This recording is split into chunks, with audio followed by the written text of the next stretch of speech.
nous avons pensé, Phoenix et toute son team, qu'il fallait organiser un événement qui se veut annuel, qui puisse rassembler les cultures africaines de tous horizons.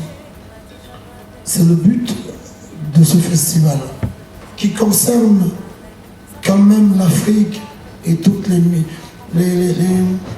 victimes de la barbarie, les victimes de guerre.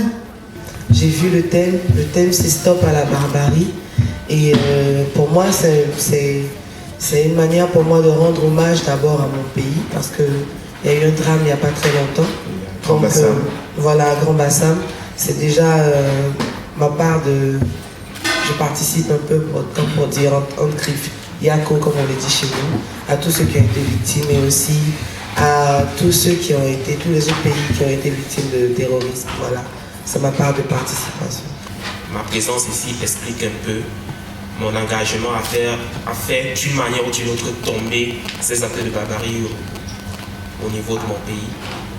Donc voilà pourquoi moi j'ai répondu présent à cette initiative, et je tire d'ailleurs un coup de chapeau à tous ceux qui sont au centre de celle-ci, parce que ce n'est qu'avec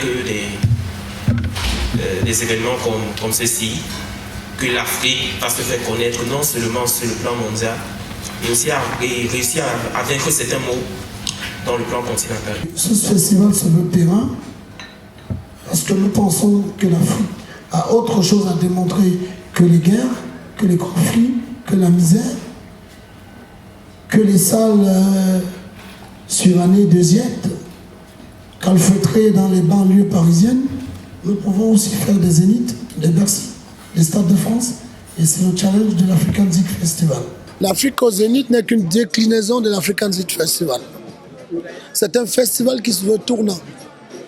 Mais, vu que Paris est quand même la capitale du showbiz africain, essayer de pouvoir annualiser la partie parisienne tout en restant itinérant avec le festival. Pour moi, le pari, il est réussi parce que c'était d'abord une mobilisation africaine. J'ai 90% de mon plateau qui est là. J'ai des gens qui n'étaient pas attendus, qui se sont incrustés, Franco, Fafadi, Floman, Chidima. Moi, je pense que j'ai l'une des plus belles brochettes artistiques qu'il y a jamais eu à Paris. C'est déjà un challenge de revenir autant d'artistes, et ils seront tous là. Maintenant, la réussite dépend aussi des Africains. Moi, je n'ai pas une baguette magique pour remplir le Zénith.